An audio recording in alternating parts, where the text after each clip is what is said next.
Alright, hello and welcome. I've got a Wave 23 start here for the Throne Room, Massacre Survival Hardcore, full stat breakdown at the end. I'm about 6,000 or 7,000 for the main stats on my builders. Spoiler alert, I do beat the boss at the end with a Squire and a Ramster, a 261 Ramster that I got in the Arcane Library. Going to start things off here on my Apprentice. Going to drop a stack of towers here essentially to boost and buff, as we've been doing so far in 1.1. 4 Flame Bursts and 4 DSTs, total for 8 towers and 2 rows of 4. I'm going to aim this one so that it's covering the back and to the left of this crystal here, and I'm placing it as close as I can to the crystal, and then I'm scooching over a little bit just to make sure I have room right up the middle for 2 rows of towers as close to this crystal started as possible. These two are going to cross each other up, and I do want that coverage on these side lanes, these weak side lanes. We're not going to have a wall directly there, but they will be blocked off. These flame bursts are going to shoot up those lanes a little bit and help provide more coverage. A couple more flame bursts going to go down next to these two, and these will be targeted a little different. I'm going to have the left side of this one aim down the long lane, down that blue carpeted lane, and I also want, it's nice having such a wide range of coverage here on these flame bursts. I'm going to have it cover both sides of that top lane as well, that middle lane. Lots of coverage needed up there. A lot of spawn doors headed for that choke point, so having 2 flame bursts that sort of prioritize that area is very helpful. The flame bursts, they don't need to be aimed super precisely in terms of angle, so anywhere in that general area, that general direction is going to be good. Going to have a couple of DSTs going down here now, 4 total actually, but we're going to aim this one. I basically cut the middle spawn door in half with the right side of this one, and then I mirror that with the other one. I want them both to be able to target stuff coming out of that spawn door, and lots of coverage in that middle lane. These two are going to take care of the Jin and Sharkin, the high priority nightmare enemies coming out of that middle door. They're not going to stand a chance. 2 DSTs on that area, going to take them out very quickly. And then these 2 DSTs, I'm going to shoot these basically straight on down the strong lanes, down the carpeted lanes here. These are going to be prioritizing copters, but I also have them cut up those weak lanes as well, just like we had the flame bursts do, those back weak lanes on the right here. And that way we cover, basically we've got lots of copter coverage, we've got lots of coverage on the weak lanes and the strong lanes in the middle, and we'll have a 5DU buff beam going down here. Now a 5DU beam is plenty of space. You don't have to pack these towers super tight to fit them on this buff beam. I was being a little more meticulous than I needed to be. I would actually not drag it out to the max length of a 5DU buff beam, just use enough of a buff beam to actually cover the towers, and of course, as always, make sure all of your towers are buffed, because we're going to be dropping an aura stack there, and it's nice to not have the aura stack right on top of the buff beam node. Going to max this out once I'm sure it's good. You could stick with just EV walls for this build, but anytime I can use a spike blockade, I will. They're a specialized tool. They are a small 3DU wall that is high value per DU in terms of HP. I like one there, and it tends to do better than a 3DU EV wall. I'm not sure why. Can't beat the versatility though of these EV walls. Going to stretch a 4DU EV wall across this gap from the corner of those stairs to the corner of this wall here. I do leave tiny gaps at the end just for better coverage. It just tends to be a better angle in terms of cleaving orcs and exploding kobolds. I use the floor tiles as a reference point here. That first half triangle right here where I shoot, that's my first node, and the second node is going to be the second step, right where that crack meets it on the third step. That's what I like to use as a reference point for where these walls go. Bit of a gap on either side just to maximize coverage for this section. Fortunately, the gaps are too small for anything to squeeze through. Going to drop some 1DU reflect walls here on either side of the tower stack. Now, it's important that they are on the tower stack and not the walls. It would be nice if they were on the walls to reflect snapballs, but putting them on the tower stack is going to ensure that these towers don't get webbed. Unfortunately, lots of spiders. You have a spider party, like every wave at the end, and if you don't have these down, your towers will get webbed.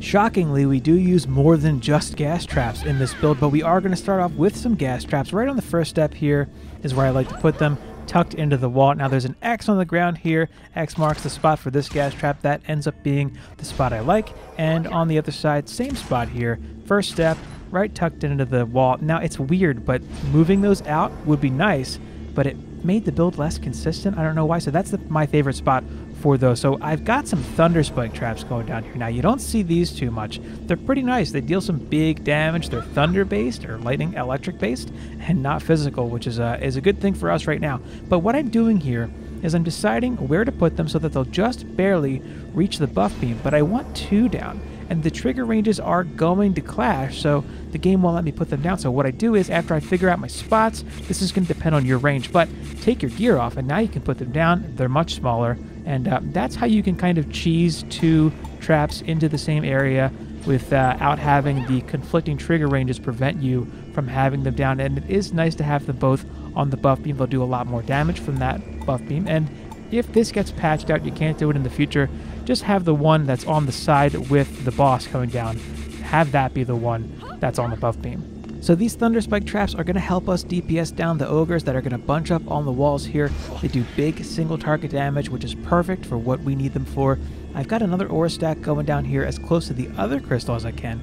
Ensnare, Electric, and Strength Drain. Going to use up most of the rest of this DU here, and it's nice having that stack be away a little bit from the tower stack. That way you can kind of get to it to upgrade and repair and stuff. So we've got 2 DU left. You could opt for a healing aura here.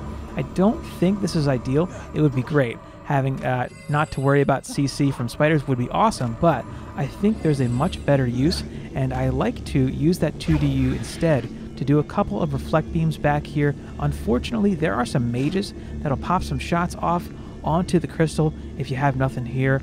Unless you actively kill them and you're conscious of them for the whole round, you're going to have problems. So I like these reflect walls here instead of that healing aura. For a while, I was running 6 DSTs and 2 Flame Bursts on my tower stack. I switched 2 of those DSTs over to Flame Bursts, and then I put the Thunder Spikes down with the extra DU. That helped out so much because in normal, the physical sirens, they would be a serious problem. Otherwise, you have 40 of these mages coming out of that lane here. You got to do something to block that magic. Unfortunately, it's very long ranged, their magic, and my auras, I have 5,000 range, and they're still a little too small, I guess, but that helped a lot, those reflect walls. So I'm going to take the electric aura all the way up to the top here on upgrades, and then 3 levels on the strength drain, 1 each for the 4 DU EV walls down here.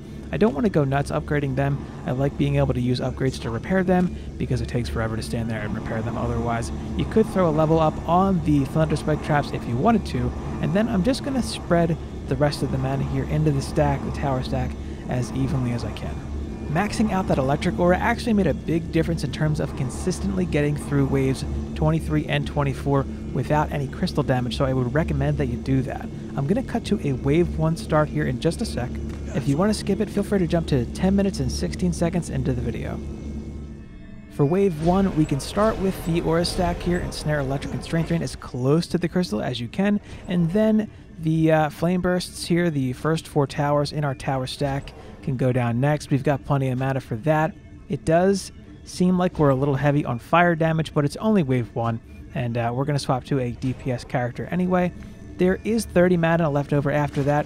You can hang on to it. I opt to drop the Spike Blockade here, and I swap over to a DPS character with a pet and get things going here. You can boost here with a DPS pet if you'd like. There is a wave 1 copter. Now it's questionable if you actually need to be on a DPS character for this since we have 4 flame bursts. For wave 2, I like putting down the first 2 DSTs to help target the Jhin and Sharkin, and then we can also get the buff beam down. Now I think it's important to not cross the buff beam over the aura stack because then it's going to be harder to target things to upgrade down the line. I like putting the walls precisely here because it seems to be a happy balance between keeping the ogres out of cleave range of the crystal and towers and also keeping kobolds away far enough to not deal splash damage to the towers and crystal. I did try moving the gas traps out a little more in the big lanes to help CC the copters sooner, but it actually made the build less consistent. You could switch to your gemstone here. I have my DPS pet out just in case, but it isn't needed, and you also do have a copter and a siren, but it doesn't come down to the crystal on wave 2. From wave 3, we'll have plenty of mana. You can easily set up the rest of the build from here. So this build is very on meta. It's originally based on a build by Carry Lex, a contributor on the planner. I changed a lot about it. It's still pretty recognizable as his build originally. The tower core is similar, but I had to make a lot of changes to get it consistent for me, And I did try a no towers build by Eeyore Prime, which is awesome and I love, and I did get a boss win on that build, but I'm still working on that. Hopefully I can get a video out for a no towers build on this soon. It was really fun. But yeah, this build, diversifying the damage and bringing in these Thunder Spikes were a game changer for me. I'm glad it worked out. Yeah, I went through several iterations with this build, and then I went 5 for 5 with this exact build here, and I was just so satisfied with it that I decided this is the build. So yeah, we're ready to go from here.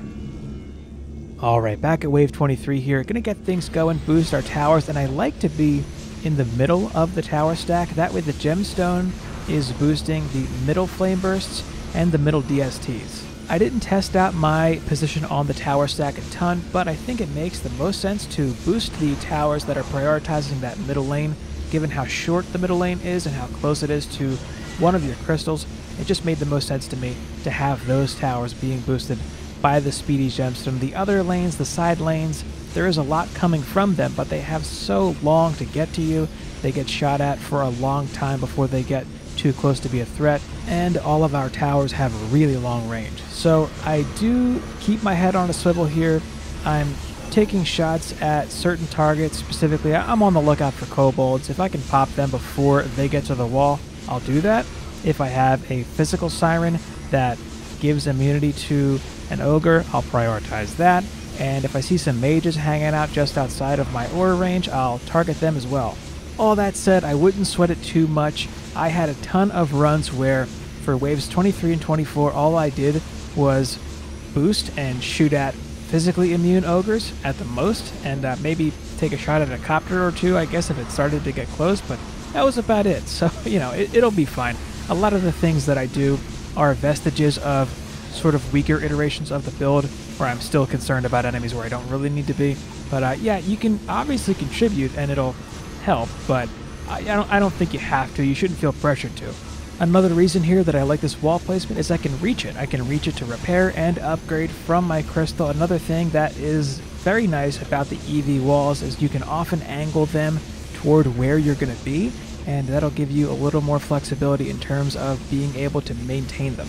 I do cut to the end of the wave here. Once you get past the copter ogres, it's all downhill from there. I wouldn't worry about anything else after that.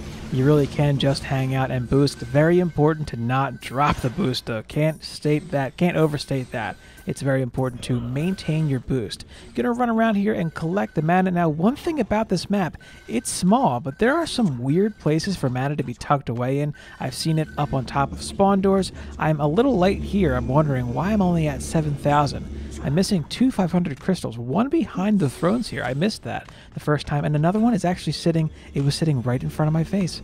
It blended in with the Thunder Spike trap. Gotta look out for the mana here, but I'm gonna spread the mana around a fair bit. Upgrades on the Thunder Spikes. I do toss an upgrade onto the walls here, but I don't go nuts upgrading the walls. I don't want to max them out too soon or anything. I want to save some of those cheaper upgrades for mid-wave or maybe during the boss fight if needed. I throw a level up on each of the gas traps, 10% more duration for 100 mana. Seems like a pretty good deal to me. And then I do throw the rest of this mana straight into the tower stack, spread as evenly as possible. No surprise, the game plan for Wave 24 is essentially the same, except you have stronger towers now and you're better off. The map is stronger, so I just skip it. I do skip right to the end of Wave 24 here because things get a little more interesting when you switch over to the Squire. You do have to play the waves out a bit differently in that case. Now, one thing I also can't overstate this too is before you do anything, as soon as you can, swap over to your Squire. I can't tell you. There's been a few times where I G'd up on the boss wave, and then I realized my grave mistake. I am still on my boost monk, so please, please, switch over to the Squire as soon as you can, and then G up to save yourself some trouble. My upgrade priority has changed slightly here. I do slightly favor the towers that are going to be facing the boss lane. I like to have them a higher level here. And the Thunder Spike traps, you can't neglect those. You do want some upgrades on them. Depending on your Fortify, you want them to last throughout the boss wave. I like G'ing up here on the Squire wave. The Sirens always insert themselves right here next to the crystal, and having a little bit of height lets you be able to, you can swing your sword from up here and actually hit them. If you're on the ground and you swing your sword, I always swing under them and miss them, so that's convenient. I don't realize that I'm hitting a physical siren here, and I move away. Best to let them just leave, in my opinion. But yeah, I generally opt to kill the elemental squires for no other reason really than I want extra loot, and they're so easy to kill on a squire with a DPS pet. Generally speaking though, I do run around and help out in the lanes. You have a lot of damage to make up for not having the tower boost and the speedy gemstone, so it is important to kind of run around and be a little busy. I prioritize the ogres beating on the walls here, and I also just throw a spin into the lanes when I see enemies bunched up like that. I know that my electric aura and my flame bursts are dealing way less damage now, not being boosted, so I'm going to try my best to make up for that. And now, obviously, an ogre beating on a wall is one of the places where you can make yourself most useful unless it is immune, physically immune. That is one of the nice things about having these Thunder Spike traps. They make that so much more bearable. You can just kind of hang out and repair the walls from behind your wall there, and those physical immune ogres do go down much quicker with the Thunder Spike traps there. That was kind of the big thing for the Thunder Spike traps, because what can happen sometimes is you end up with 3 or 4 ogres bunched up at the wall, like kind of like here, but then they all have physical immunity. There's not a lot you can do.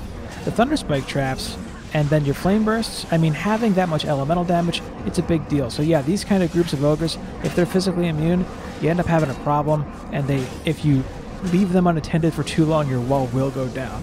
But the elemental damage, having so much of it, does really, really help with that, so it's not as big of a deal.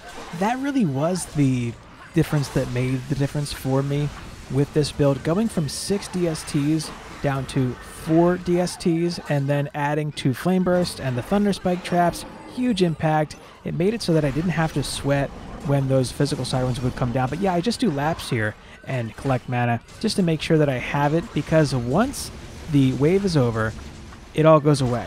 So, and I do contribute anytime I see packs of enemies. I do my ability just to take them out and take a little bit of the heat off of my defenses, and contribute, just making up for, again, the lack of tower boost. But yeah, that'll take you to the end of the wave here. Just doing that, you should have a good amount of mana accumulated here.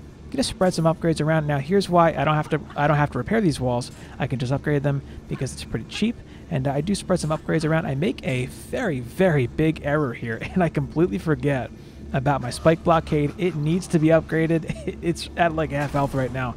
That's no good. But yeah, I do make sure to be at the end of the carpet here, ready for the boss when he spawns in. Very important to be ready for him. I do love his little battle drums here, but yeah, here he is. So the mechanic that's intended for you to take advantage of, we actually can't use, but if you had a second hero here, if you were co-oping this, you'd want somebody ranged damage to hit that crystal on his back when it's exposed. It does way more damage. So when he comes in, the first thing he does always is shoots a rocket and then slices. And now what I think is best to do is wait for that and then boost and swing away. When you boost on your squire, you have increased armor. It's kind of like you're blocking at the same time. So the best thing you can do is swing your sword. You absolutely want to deal big damage while you're boosted, and once it's out, that's when you want to start blocking. In the beginning of the boss phase here, there's a lot of enemies floating around. You don't really have the opportunity to leave your block down to regain mana. You don't regain mana while you're blocking, so it is important to try not to block the whole time if you can. But in this case, where you have just a bunch of enemies wailing on you, you don't have much of a choice. But that is a major mechanic that you do need to keep in mind, is that you do want your mana back. Ideally, you would cycle through a full mana bar 3 or 4 times for this fight, so you do want that mana back. Now, you may notice that I'm body blocking him, and I'm keeping him in the back of the lane here. There is a reason for that. I want him to take a long time to get to my tower stack, because there is a chance that he will just plow through you and chew up your tower stack, and I don't want that to happen. The towers do big damage to him, but the longer I can keep him back here, the better, and I really don't want him to make it to the core, to the center of the map, so I found that it's best to try to block him in as much as possible. It's always nice too. He hits you back pretty far. It's always nice when an enemy blocks your path being hit back. That way you can get back to him as soon as you can. Also, keeping him in the way back, he doesn't hit you back as far. Eventually his knockback will shoot you over the stairs and all the way back to your towers. You want to delay that for a while too, so here is kind of a sweet spot where your flame bursts can reach him, your DSTs are hitting him already, and he's not knocking you back that far. Now, one thing I do is when my HP is low, I jump at him and heal in midair. That way I can approach and heal at the same time. I found that that's just the easiest way to get my HP back up after being knocked back. And my comfort zone was about 400k HP. If I was under that, I would feel inclined to heal. He does have a pattern of attack. He'll do a few melee attacks that'll knock you back, and then he'll queue up a barrage of missiles. You definitely want to block these missiles. They hit really, really hard, but between his melee attacks, you have an opportunity to get a few swings in, assuming that you're not being bombarded by a bunch of other enemies. If you die, it'll probably be because you got webbed with low HP and then a bunch of missiles hit you, so it is important anytime if you hear that missile sound, just block. Something you should keep in the back of your mind for this fight is your Strength Drain aura, because that does lose HP pretty quick as it is, and you want to make sure that stays up. So there is always a point during this boss fight for me where I had to go back and heal it. Yeah, I got webbed here while I was boosting. Horrible timing. There is a chance that you're having a great fight and you don't need that Strength Drain aura to stay up, but there's always the chance that it can take a dark turn at any time, and you'll be glad you have that Strength Drain aura up protecting your towers and walls if the fight does go back that far. And it may, because sometimes his behavior is inconsistent. He didn't hit me back very far here, but I do just opt to get the repair over with while I was back there, and I felt like I had some time. That is why, see, in the heat of the moment, it can be tough to target that Strength Drain, so I like not having it inside of the tower stack for that exact reason. But now, he's hitting me way far back, so it takes a long time to get back to him. This is the period of the fight that I was talking about where it gets a little tougher here, and yeah, he just walked over me there. Not sure what that is, probably a bug. Could have to do with the fact that I'm on the stairs. In general, I don't like fighting him here. It's not a great place to be. He knocks you back really far. He covers a lot of ground here really quickly, and it's not a great spot to be in. I do notice that I'm missing a few DU here, and I know immediately, oh, it's my spike blockade. I forgot about that. Fortunately, I'm on a squire, so I go up and I just drop a quick wall here, completely backwards, no big deal. Something is better than nothing. As he gets closer to your wall here, it pretty much is inevitable that you're going to lose that wall. A couple of his attacks are going to take it out, but, you know, one thing I could have done is saved more mana, and that way I could have dropped a quick upgrade on it if I needed to keep it up a little longer. It is nice having it up longer, because once that wall goes down, what can happen is, and what tends to happen, is kobolds will sneak by and blow up against your tower stack and deal splash damage to your crystal. So at that point, once this wall goes down, the clock is ticking up. It was generally not an issue for me though, especially with the gas trap being where it is. That was actually really helpful, and moving that gas trap made for inconsistent boss fights, oddly. I think the gas trap being there helps to clog the lane up long enough to delay those kobolds, but now I've got an ogre here swinging on my towers and whatnot, but he goes down. So that Thunder Spike trap being where it is, it's going to be triggering on the boss this whole time, which is nice. There was a couple of boss fights where I did have to repair that Thunder Spike trap real quick to keep it from going down. No big deal. It's pretty quick and easy to repair a trap if you need to. And I guess in theory, you could pop a quick wall down here on the side lane if you were quick about it. But, you know, I just let my crystal take a little bit of damage because at this point, he's going down here. I do just take a look and see that wall is still up, so I know it's the other crystal that's taking damage. That's going to happen. It is just kobolds popping against your tower stack, but they are on a buff beam, so they have some armor. I do have a little bit of mana in the tank, and I did try to pop that boost, but I got webbed here. Bad timing again. That's kind of based on luck, I guess. But yeah, he's really low here. So at this point, if you have all of your towers up still and he's this low, it's safe to say you have it in the bag. So try to pop your boost and take him down as quick as you can at the end once your wall is down. But yeah, that's going to do it for me here. GG Goblin, but I win. flexing on him here. Always flex on him when you win. That's rule number 1. But yeah, I realized that that wall went down. There we go. Better late than never, I guess. I'm going to go through my stats here. The loot chest is absolute trash, so don't worry, you're not missing out on anything right there. 5k attack, 3400 vitality. I am using a slicer from the campaign throne room here, and my Ramster is 261 from the Arcane Library. Pretty lucky drop for a Ramster, but you can get a much better Steam Robot from Survival Demon Lord. 3k, 4k, 5k, 3k for my Trap Huntress here, and your Boost Monk can be whatever. Don't sweat the stats on your Boost Monk, as long as you can stay alive. That's the main thing on a Boost Monk. A Speedy Gemstone is very important, though. I would run a Speedy Gemstone for this map, and 6500 Fortify on my Waller Squire, the one spike blockade I had. 6500 there for my Beam EV. I pump a little bit of Fortify for that armor on the beam, but 5300, 5400 for power, 7200 for my Waller EV here. And I did forget to flip over to my apprentice here, so I do swap in a picture of my apprentice's stats. Oh yeah, my Aura Monk here, 5k power and range is about what I would say is good. But this is the same stats I ran World Gardens with if you saw that video. So it's 6k power, 3k rate, and 2800 for Fortify and range here. Now that's a terrible pet. Troll game. And this one is worse than the one I got from campaign. What is this? But yeah, bad chest here. That's, you know, garbage. I do slip over to, so this is a run where my core got taken out. You know, that can happen. Don't panic if it does. That Thunderspike trap, clutch. But yeah, you can still win if he takes out your towers. Just, you know, keep calm and carry on. I pop a better chest here. Much better chest. And I get a decent Monkey King, so that's pretty good. 286, that's my best Monkey King so far. And these weapons, so these boss weapons, they're pretty good for builders too. Check out the builder stats on some of these. They can get pretty high, so keep that in mind for your builders. But yeah, that is going to do it for this run. If you have any questions, feel free to leave them in the comments, along with any tips and tricks you might have for doing this easier or doing something better with the build. I am very open to suggestions, and I do have a Discord server, linked to that in the description, but that is going to do it for me here now. Thank you so much for watching.